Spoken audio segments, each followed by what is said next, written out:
સ્વજન, thank you મને આટલા સરસ સંસ્કાર આપી અને મારું જતન કરવા બદલ. હું છે ને પ્રભુની સોગાત અહીં આવીને ત્યારથી જ હતી, જે પ્રભુએ થોડા સમય માટે તમને લોકોને સાચવવા આપેલી.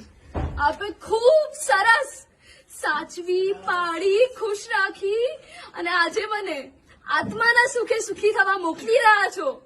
હું જીવનભર આપની આભારી રહીશ.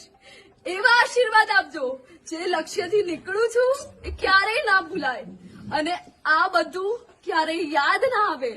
કોઈ સંબંધોમાં રંગાવું નહીં અને આત્માના સુખે ગુરુમાને ગમે એવું જીવન જીવી અને પરમ પદને જલ્દીથી જલ્દી પામું. ચિનાગના વિરુદ્ધ આ 24 વર્ષમાં જેટલો સમય આપ સૌની સાથે રહી ત્યારે ક્યારે પણ મન વચન કાયાથી કોઈ પણ અવિનય અવિવેક ભર્યું વર્તન મારા દ્વારા મારા નિમિત્તથી થયું હોય તો ત્રિવિધે મિચ્છામિ.